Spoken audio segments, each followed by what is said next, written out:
abroad with fur babies. How Keyoka travels the world with dogs. Today's guest is Keyoka, known online as the Awkward Black Nomad. She's a solo traveler, storyteller, and adventurer who's bringing a whole new perspective to life abroad because she doesn't just travel solo.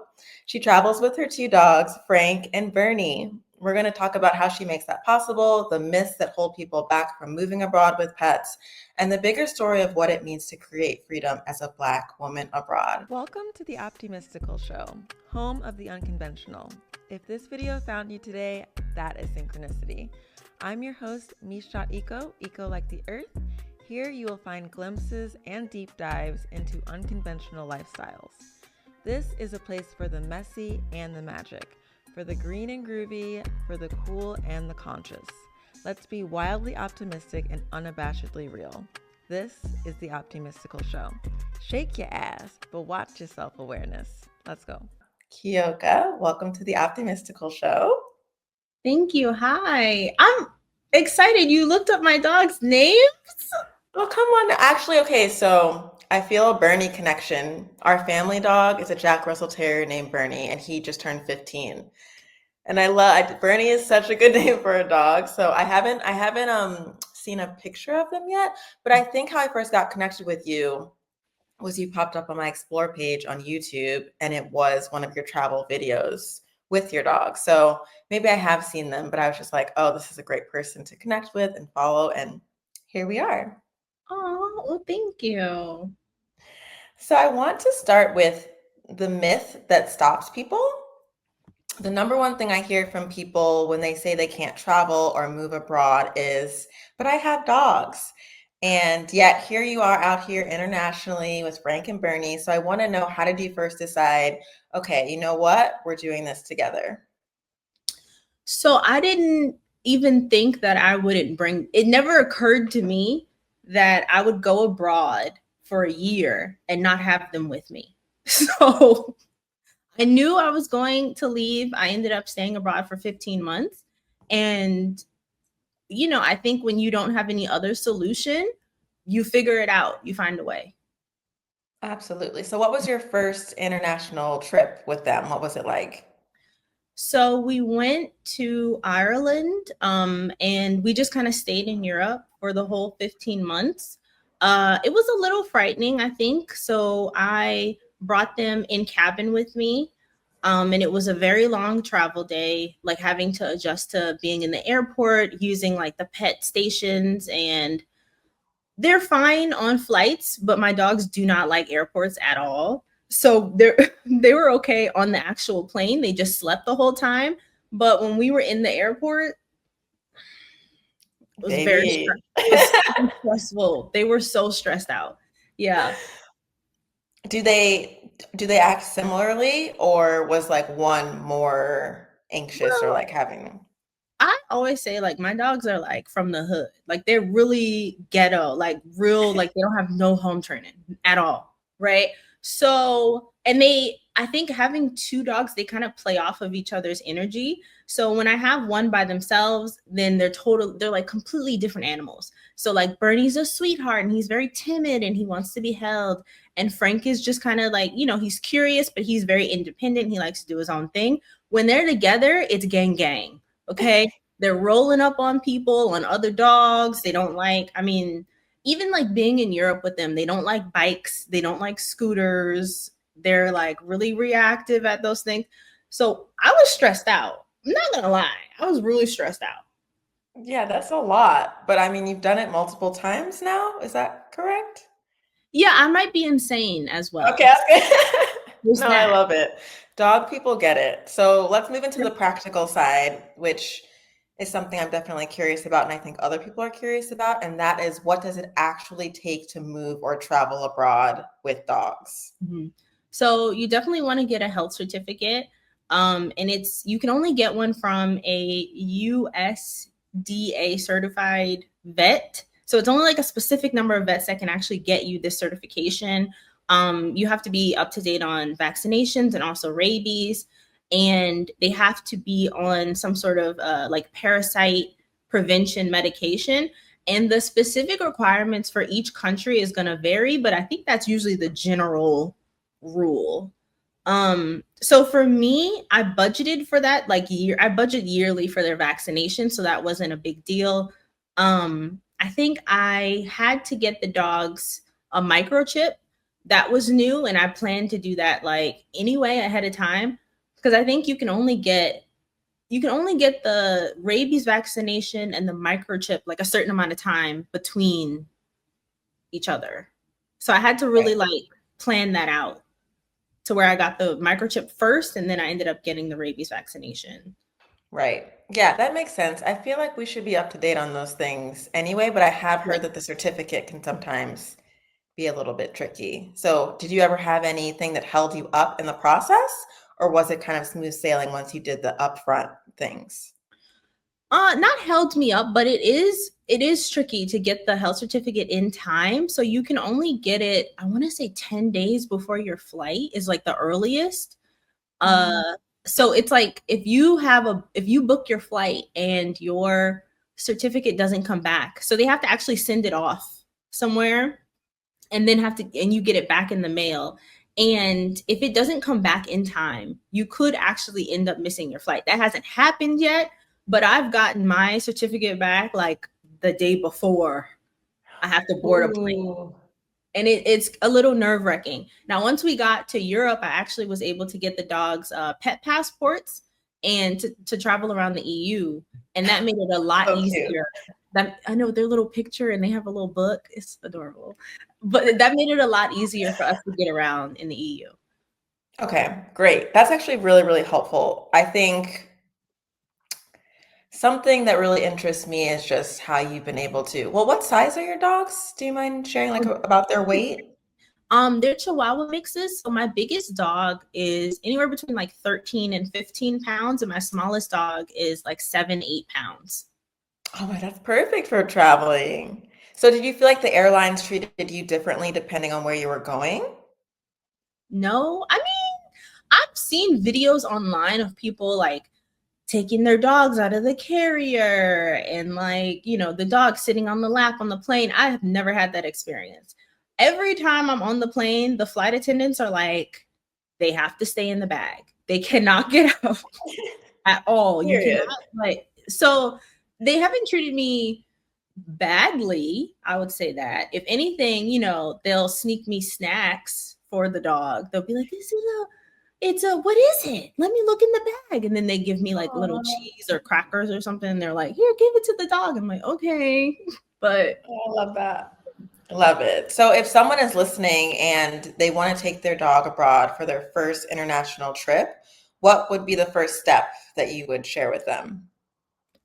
definitely do your research, right? So like I mentioned, the requirements for each country are going to be different. For instance, like when I took them to Ireland, I had to actually reach out to, I always forget the name of this department, but it's like when you import animals, you have to reach out to them, tell them when you're arriving, and then someone at the airport actually does a not an inspection. They just kind of meet the dogs and they check your documents.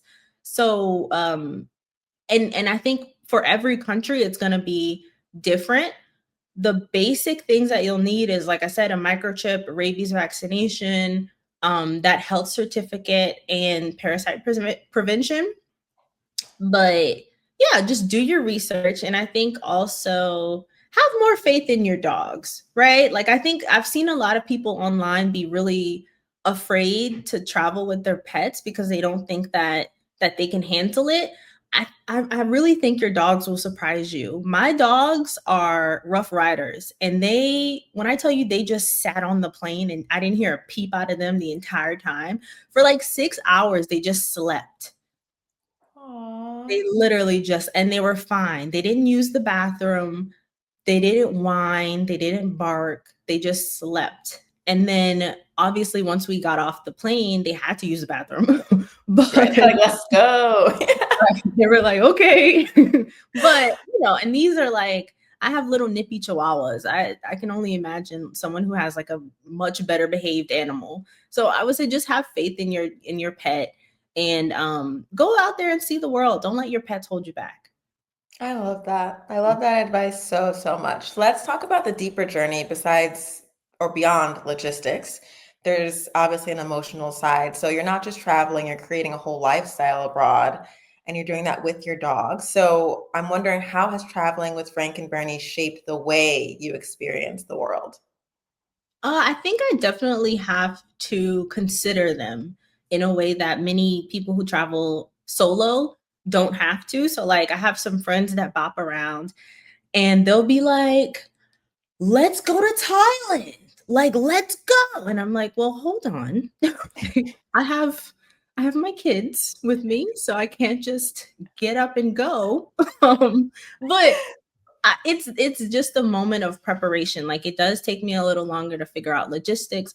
I do have to like specify if I'm gonna stay at a hotel or an Airbnb. I usually tend to prefer like Airbnbs or places that may have yards just because I have the dogs. And looking at, okay, well, what are the requirements for me to bring them into a new country? Do I need anything else other than what I already have? How am I going to get there? Whatever extra fee there is to transport them somewhere. Another thing is like looking at, do the taxis in that country accept pets, right? So like when I was in Dublin, we couldn't get an Uber because I was bringing them to get my pet.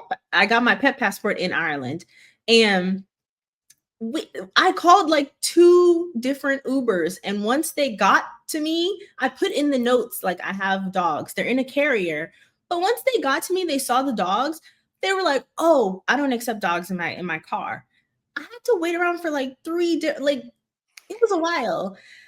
Wow. And so you may run into that issue where, you know, the country that you're going to, they don't accept animals on public transportation. So like in Spain, they with 2 dogs, they have to wear a muzzle. And I really think it depends on who's working that day, honestly. I've gotten away with it. Don't push your luck. But I'm just saying, like, look into the rules, look into like the cultural norms of the place you're going to see like how dog friendly is a place. Yes, I it's just such an extra layer of adventure that you're really like weaving into your travels, and I'm so fascinated by that. As a self-proclaimed introvert, correct? Do you identify as being an introvert? I'm Yeah, curious, how does having them change the way that you show up in new spaces when you're like out and about in a new place? it doesn't. Mm, Because I think because I've heard this before. People think that, okay, you have dogs, then ideally people may want to pet your dog, and so that's how you can make friends, or that's how you can meet new people through your dogs. So like, I'm antisocial, my dogs are also antisocial. So we're not outside like meeting people. If anything, I'm always like when people want to pet my dog, I'm like, oh my God, don't, they're it depends on their mood. If you can just run up on us and pet them, right? Because sometimes they're fine, and then other right. times they're like, like I said, they're from the hood. So I don't know what's gonna happen. As far as me I being an introvert, I'm an introvert 100%. The dog. I love hearing this because, well, I had one dog that was like super social and one that was a rescue and a bit more timid. And so I do appreciate that you even mentioned the whole aspect of asking someone if you can introduce yourself to their dog, because people really don't do that. And I've seen some wild stuff happen. And it's like, it's not the dog's fault. You need to like know how to approach and how to like use that common sense, but it's not as common. And you when you think about it too, like, it's just like a respect thing, I feel like. So when I was in Spain, I actually worked with a dog trainer who was like, you know how you're an introvert, your dogs are also introverts, right? And they also need they need you to reinforce some of their boundaries. So if they are looking like, okay, I don't want to be here, I'm ready to go, why are you making them sit somewhere they don't want to sit? Right? Like, if there's a lot of kids around and the kids are playing around and the dogs are like not focused on what you're saying, not focused on treats, why don't you just get up and go to a different area that's a little bit calmer, right? Like, just looking at them for cues, and then you kind of helping them negotiate a space, right? Negotiate the environment. So if they look like they're uncomfortable, why are we forcing it? right? Remove yourself from a situation, get them out of there. Like there's no need to, we don't need to force them to be in an environment they don't feel comfortable. And I think the same thing happens with people. So like if your dogs aren't feeling whoever they're greeting, get them out of there, right? Don't wait for something to happen where they're barking or they might, at somebody. Don't wait for that moment. Take your dogs out of the situation. Yes, absolutely. That's great advice. Let's move into something you touched on earlier when you were talking about budgeting. Let's talk about the money and the mindset aspect of traveling abroad with your dog. So that's the other big barrier that I hear people talk about is money. And here you are making it work. And I'm wondering what's one money or mindset shift that has helped you realize that this life was possible? I'm thinking about, who was it? JT, that thing where she's like, I don't have kids. Listen, I don't have kids. These are my kids. These are my kids. So like For when you babies. take away the they're just dogs, why are you spending money on that? Like stop judging yourself for the things that you spend money on. I think that's something. Period. Like it's my money. These are my, like these dogs are the only thing I'm really responsible for. So it's going to cost whatever it's going to cost. Like worst case scenario, I will get rejected from a flight. This actually has happened before where I got rejected from a flight because of them. And I was like, you know what? I'm gonna spend what I'm gonna spend. I'm not leaving my dogs in a country and going off to my next destination, even though that's what I plan to do. I'm not leaving them. Not leaving them at an airport. There's nowhere for me to board them till I figure it out. We're not getting on the flight. So everything's gonna have to wait and the budget's gonna have to adjust.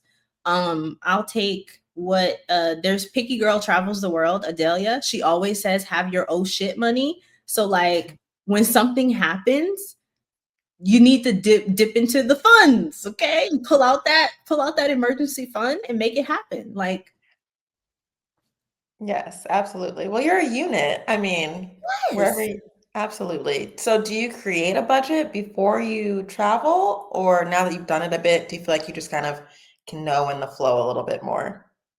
Well, there's always been a budget. Not a it's grown into a travel budget, but I always set aside money for them just because like my dogs are getting older. They'll be 9 this year and I don't have them under any like pet insurance. So I'm like, okay, if something happens, I need to have funds for them. I always say too, like if something happens to me, I want them to be taken care of. So I preemptively have saved money for that. So I have a little bit set aside that I keep adding to every month. And it is for, now it's for travel, but it's also for their health expenses. Even like, my dogs go to daycare. My dogs get Halloween costumes. My dogs have special food because they're, like I said, they're getting old. So they have like food, they have supplements. Everything goes into that little nest egg. I It's my have to know. Wait, I have to know. What was their last Halloween costume or a favorite? um well, they're Chihuahuas, so we've obviously done like the hot dogs, like the little wieners. I got Obviously. them lion costumes that I love, but I didn't know how to fix the hair, so it's like it looks like bad weave. Like it's jetted out, but they're my little lions. They were ghosts one year. Listen, we're like kids. The only thing we haven't done is like the family photo, but they take like Christmas photos, and I one year I did Christmas cards and I sent them out. One was Grinch and one was Santa. It's I just love it. this is I my love life. it so much. Okay. After we get off this call, I'm gonna need a couple of those photos because it sounds amazing. So we're gonna move into the optimistical round. It is an opportunity for you to answer the first thing that comes to your mind, kind of like a quick fire round. So number one is, what's the most dog-friendly country you've been to? Dog friendly. I'll say Albania. Albania gets a bad rep because there are a lot of strays, but those strays are fat. Okay, those dogs are getting beef. They're getting quality meat. Okay, they're very well taken care of. I love that. Okay, number two, a place that surprised you with how easy or hard it was to travel with pets. Um, that's a tough one. Maybe the UK. I would say the UK. UK is Okay. very dog friendly. Okay. So it was on the easier end to travel Mhm. there? Yeah. Okay. What's one hack or product you never travel without for your dogs? Um, I usually bring a little bit of kibble in case I Okay. can't find. If I have to change their food while I'm there, I like to mix it in some of the old stuff. So I bring some of that. Okay. And then the last one is what's one ritual or habit that keeps you mentally or emotionally well? Um, We kind of pivoted there.